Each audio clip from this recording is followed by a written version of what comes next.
So guys, आज हम लोग सबसे पहले रिप्रोडक्टिव हेल्थ के ऊपर हम लोग पहले बुक रीडिंग करेंगे। फिर उसके बाद मैं इसका क्लास लूँगा स्पेशली शॉर्ट नोट्स के। फिर उसके बाद मैं आप सभी को इसका नोट्स प्रोवाइड करूँगा। तब जाके हम लोग इस पर बहुत सारे क्वेश्चन करेंगे। तब जाके हम लोगों को रिप्रोडक्टिव हेल्थ को बहुत अच्छे से हम लोग जान लेंगे। ठीक है गाइस? सो गाइस, सबसे पहले हम लोग जब बुक रीडिंग करेंगे तो पहला आपके सामने ये पॉइंट है, ये पैराग्राफ हम लोग अच्छे से हम लोग रीडिंग करेंगे। और चूँकि मतलब कि जो हेडलाइन है मैंने जिसको हाईलाइट किया है उससे आपको बहुत सारी चीज़ें क्लियर हो जाएंगी। ठीक है, तो जो हाईलाइट किया हूँ आप भी वैसा हाईलाइट कर सकते हैं, या तो अदरवाइज़ आप अपने तरीके से हाईलाइट कर सकते हैं जो आपको इम्पॉर्टेंट लगे। मुझे जो इम्पॉर्टेंट लगा है मैंने उस पर हाईलाइट किया है। ठीक है, तो इसमें क्या लिखा गया है बच्चा? इसमें लिखा गया है you have learned about human reproductive system and function in chapter number 3। Basically आपने चैप्टर नंबर 3 में अभी ह्यूमन रिप्रोडक्शन को आप लोगों ने पढ़ा होगा, तो उसमें आपको ह्यूमन रिप्रोडक्टिव सिस्टम के बारे में बहुत अच्छे से क्लियर ओके उसकी जानकारी आप सभी को मिल गई होगी। ठीक है, आपने अगर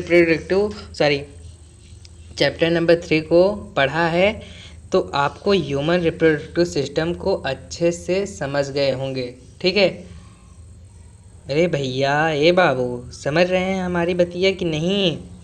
मेरा कहने का मतलब यह है कि चैप्टर नंबर 3 में आपको ह्यूमन रिप्रोडक्टिव ऑर्गन के बारे में अच्छे से बताया जा चुका है। ठीक है, तो अब हम लोग क्या पढ़ने वाले हैं? Now let's discussion a closely related topic reproductive health.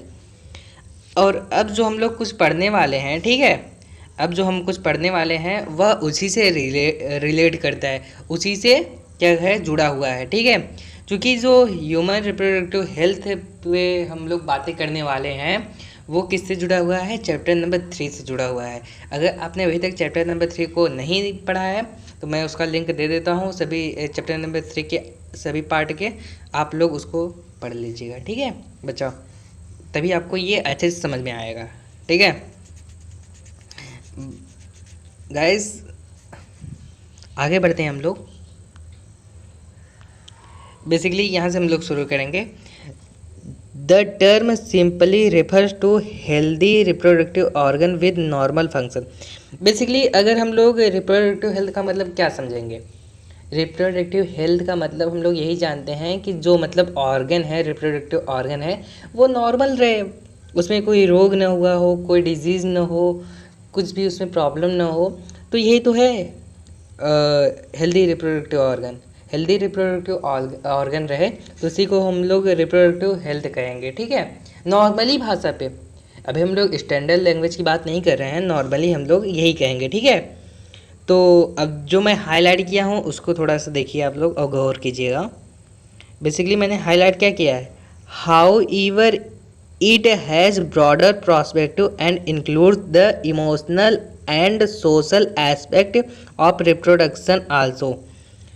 मतलब इसमें यह साफ साफ बताया गया है कि इसका एक ब्रॉडर पर्सपेक्टिव है।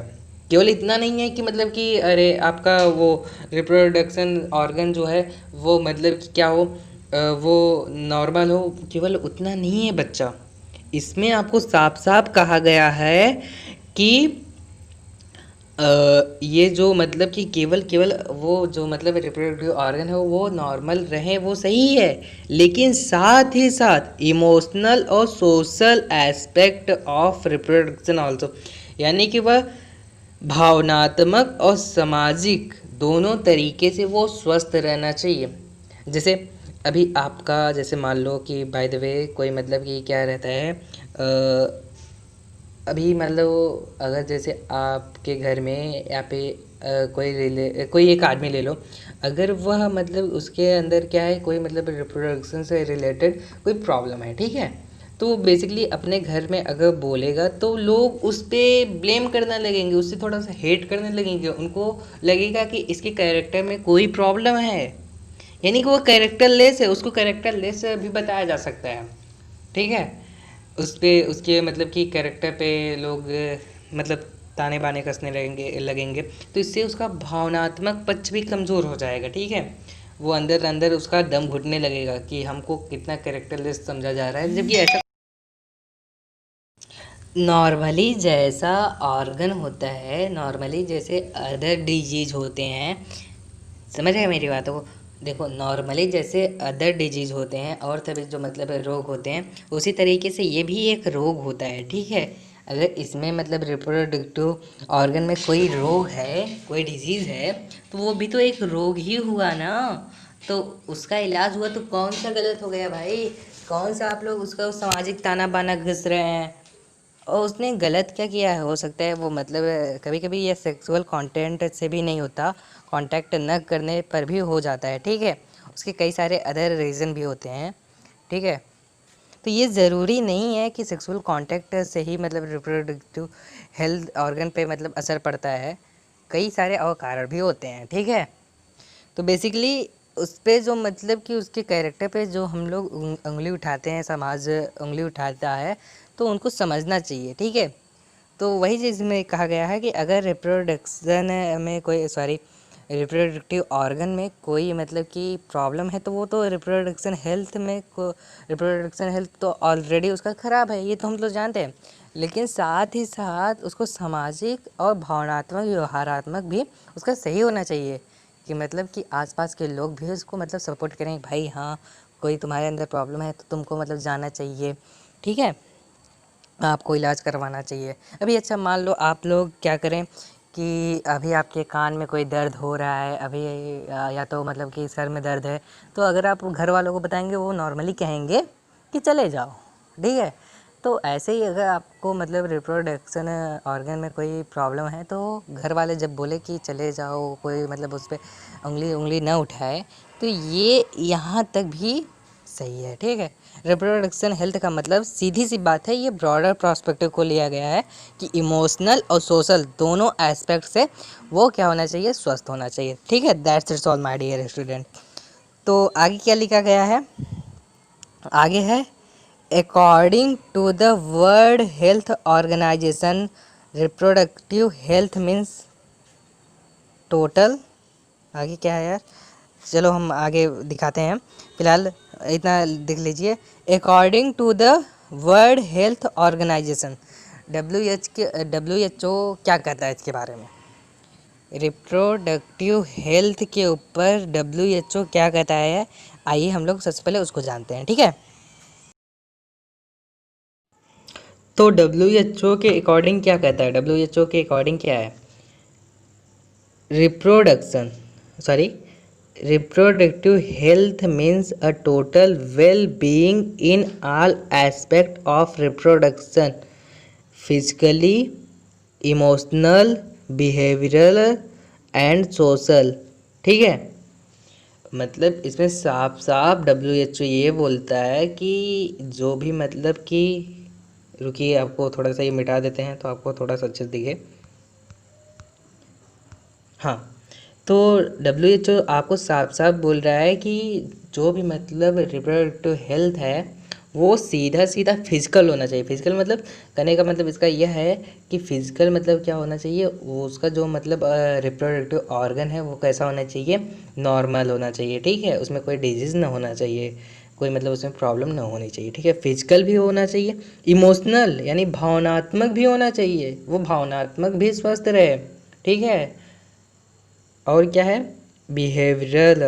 बिहेवियरल मतलब व्यवहारात्मक भी में भी वो स्वस्थ रहना चाहिए, एंड सोशल, और समाज के लोग भी उसे सपोर्ट करने चाहिए कि अगर कोई प्रॉब्लम है तो नॉर्मली भाई, अगर कोई प्रॉब्लम है तो अगर वो किसी को बता रहा है, आपको बता रहा है, तो आपको उसका सॉल्यूशन देना चाहिए, आपको मतलब उसको जज नहीं करना चाहिए। आप सही बात है, सीधी सी बात है, आप जज करने वाले होते कौन है? मैं पूछता हूँ, आप जज करने वाले होते कौन हैं? क्या आप बहुत महान हो चुके हैं? क्या आप मतलब बहुत गरिमावान हैं कि मतलब आप आज तक आपने, बाय द वे, अच्छा चलो अच्छा मान लेते हैं उसने वो कैरेक्टरलेस है, ठीक है, कैरेक्टरलेस, चलो अच्छा मान लेते हैं। तो कौन से आप बहुत अच्छे हो गए हैं, कौन से आप बहुत महान हो गए हैं, कौन सा आपने तीर मार लिया है? और कैरेक्टरलेस क्या है? मैं ये नहीं कह रहा हूँ कि आप लोग कैरेक्टर लेस हो जाइए, ये उल्टा सीधा काम कीजिए। मैं सिर्फ ये बोल रहा हूँ, अगर आप लोग डॉक्टर बनने वाले हैं तो आपका फर्स्ट प्रायोरिटी यह होना चाहिए कि आपका जो पेशेंट है वो नॉर्मल होना चाहिए, उसको नॉर्मल बनाना है ही आपकी जिम्मेदारी हो जाती है। ठीक है, अगर आप लोग डॉक्टर बनना चाहते हैं, भगवान करे आप बन जाए, तो आपकी फर्स्ट प्रायोरिटी यही होना चाहिए कि आपका जो पेशेंट है वो नॉर्मल होना चाहिए, होना मांगता है। That's it solve. अब ये नहीं देखेंगे कि सोसाइटी क्या कहती है, आप उसको जज करने लगे कि भैया इसका कैरेक्टर लेस है ये वो, तो आप एक अच्छे डॉक्टर नहीं बन सकते। जिस दिन आपने जज करना छोड़ दिया दूसरों को और अपने अंदर जो भी गलतियां हैं उसको सुधारना शुरू कर दिया, उस दिन आप महान डॉक्टर बनेंगे, उस दिन आप अच्छे स्टूडेंट बनेंगे। ठीक है, ये कोई डजन मैटर कि मतलब कि आप क्या सोचते हैं दूसरे के बारे में। भाई एक बात बताऊं, सबसे पहले आप लोग ये भी सोच सकते हैं कि हाँ, कि आप लोग ये भी सोच सकते हैं कि हम लोग बहुत पढ़ते हैं, हमारा जो दोस्त है वो नहीं पढ़ता, वो सिगरेट वगरेट पीता है, ये वो आवारा है। तो ये आपका पॉइंट ऑफ व्यू है, अब उसके अंदर कुछ तो क्वालिटी होगी।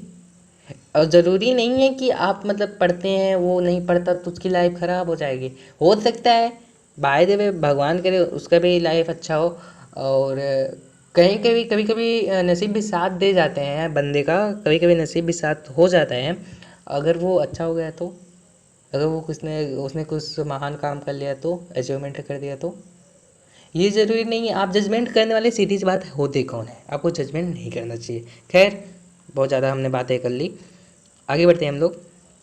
क्या हम लोग बात कर रहे थे, हाँ, कि मतलब कि WHO यहाँ पे साफ साफ बोल रहा है कि वो जो भी आदमी होना चाहिए वो फिजिकल, इमोशनल, बिहेवियरल और सोशल, तीनों चारों रूप से वो क्या होना चाहिए, सच अच्छा होना चाहिए। ठीक है, तो आगे क्या लिखा है, there for a society with people having physically and functionally normal reproductive organ and normal emotional and behavioural. सीधी सी बात है कि अब हम लोग साफ साफ शब्दों में ये बोलना चाहते हैं कि सीधी सी बात यही कहती है कि कोई भी इंसान फिजिकल रिप्रोडक्टिव ऑर्गन हो उसका नॉर्मल, उसका इमोशनल हो और बिहेवियरल हो, तो वो एक रिप्रोडक्टिव हेल्थ में आएगा। ठीक है, इतना समझ में आया कि नहीं आया बच्चा? अगर इतना समझ में आ गया है, चलो आगे बढ़ते हैं हम। सो गाइस, अब हम लोग बात करने वाले हैं रिप्रोडक्टिव हेल्थ, उसके प्रॉब्लम्स और उसके लिए क्या क्या स्ट्रेटजीज बनाई गई थी। तो बेसिकली सबसे पहले क्या बात आता है, India was first amongst the first countries in the world to initiate action plans and programmes at a national level to attain total reproductive health as a social goal. Basically यहाँ पे साफ साफ एनसीईआरटी ने mention किया है कि India ने सबसे पहले रिप्रोडक्टिव हेल्थ के ऊपर क्या किया, एक्शन लिया, एक्शन प्लान किया। ठीक है, वो भी नेशनल लेवल पर। नेशनल लेवल पर ले जाना कोई बड़ी बात, छोटी बात नहीं होती है। कैसा कैसा मैं बोल रहा हूँ। तो बेसिकली अच्छा, इंडिया को क्यों शुरू करना पड़ा, क्या ज़रूरत थी इंडिया को? बेसिकली देखो, उस समय क्या था, इंडिया जब मतलब कि आज़ाद होने वाला था, आज़ादी के समय क्या था कि बाल विवाह हो जाता था। ठीक है, छोटी ही उम्र में उनका क्या हो जाता था, बच्चों के क्या हो जाते थे, शादी हो जाती थी। अब एक बच्चे जिसका खेलने खाने की उम्र है, उसको आप ये बता के कि तुमको बहुत कुछ मिलेगा, तुमको पहनने के लिए कपड़े मिलेंगे नए नए और बहुत सारी चीज़ें मिलेंगी, उसको ये लालच दे के उसकी शादी कर दी जाती थी। और करने के बाद क्या होता था, अब वो दूसरे घर में जाने के बाद अब वो बच्ची एक संकीर्ण भावना से गुजर जाती थी। अब वहाँ पे नए नए लोग और नई नई बातें, अब कौन कैसा है यार। तो उस वक्त उसका जो भावनात्मक जो पक्ष है वो ऑलरेडी कमज़ोर हो गया। और दूसरी चीज़ क्या हुआ, कि देखो बेसिकली अभी वो मेच्योरिटी की एज में है, तो उस वक्त वो गर्भधारण जब करेगी, ठीक है, तो बहुत ज़्यादा चांसेस है कि वह मतलब उसकी डेथ के चांसेस ज़्यादा हो जाते हैं, यानी मातृ मृत्यु दर उस वक्त ज़्यादा थी। और बहुत सारे ऐसे और भी फैक्टर थे जो कि मतलब कि जनसंख्या में कमी कर रहे थे। तो इन्हीं सब चीज़ों को देखकर जो भारत सरकार है उसने डिसीज़न लिया कि हम लोग फैमिली प्लानिंग करेंगे, ठीक है। फैमिली प्लानिंग को सपोर्ट करेंगे हम लोग, कोई प्रोग्राम मतलब इनिशिएट करेंगे ताकि रिप्रोडक्टिव हेल्थ के प्रति उनको मतलब सजेशन दिया जा सके, उनको मतलब अवेयरनेस दिया जा सके, ठीक है। तो इसीलिए इंडिया को सबसे पहले यह इनिशिएट करना पड़ा, इसकी शुरुआत करनी पड़ी, ठीक है। तो India was amongst the first countries in the world to initiate action plan and programmes at a national level to attain total reproductive health as a social goal, ठीक है। इतना समझ में आया? आगे क्या लिखा गया है बच्चों? आगे क्या लिखा गया है?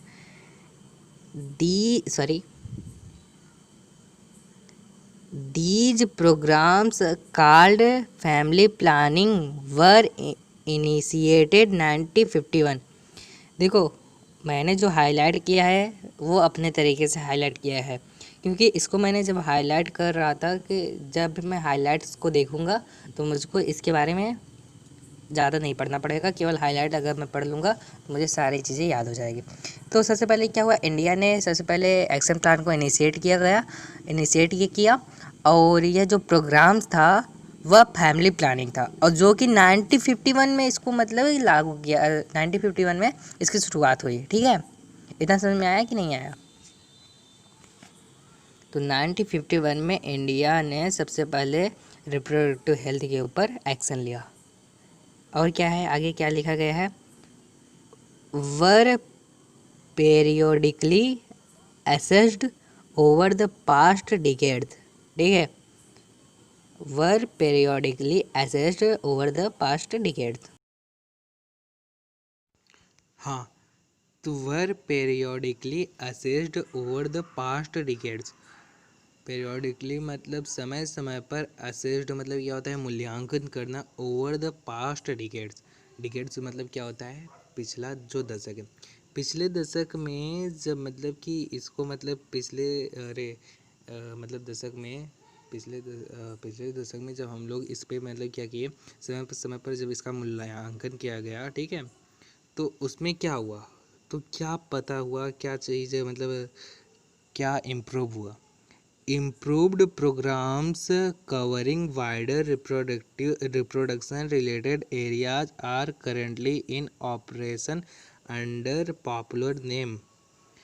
देखो बेसिकली क्या हुआ इसमें, यह साफ साफ एनसीईआरटी मेंशन कर रहा है कि समय समय पर जब हमने मूल्यांकन किया तो हमने ये पाया कि जो रिप्रोडक्शन रिलेटेड एरियाज़ हैं जिनको मतलब रिक्वायरमेंट है, वहाँ पे क्या हुआ, एक ऑपरेशन चलाया गया और उसका नाम क्या था, देख लो मैंने उसको हाईलाइट किया गया, reproductive and child health care, RCH programme चालू किया गया वहाँ पे।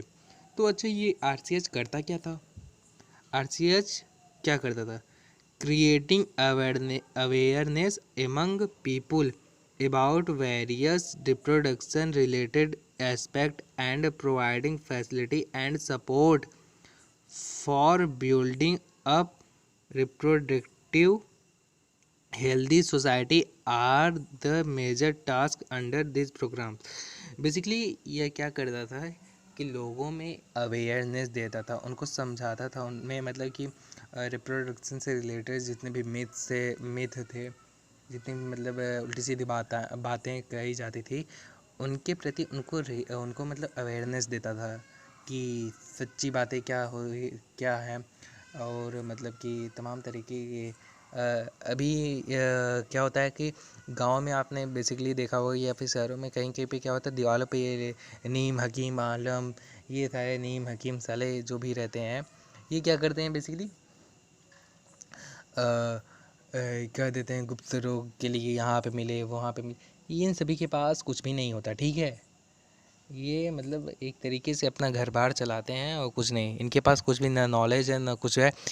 तो इनसे मतलब कि सीधी सी बात थी, भारत सरकार का ये प्लान था कि ये लोग इन सभी लोगों के पास ना जाए। यहाँ तक कि भारत सरकार ने खुद ही मतलब कि प्राथमिक हेल्थ केयर सेंटर भी बनाया है, मतलब कि बहुत सारे प्राथमिक स्वास्थ्य केंद्र भी बनाया है जहाँ पे बहुत सारे डॉक्टर, सरकारी डॉक्टर रहते हैं, कि ताकि मतलब रिप्रोडक्शन से रिलेटेड कोई भी अगर आपको प्रॉब्लम हो रही है, कोई भी डिजीज़ है, तो आप वहाँ पे जा के मतलब कि उनसे मतलब सलाह ले सकते हैं। वहाँ पे फैसिलिटी भी है अच्छी खासी, तो आप वहाँ पे अपना इलाज करवा सकते हैं, ठीक है।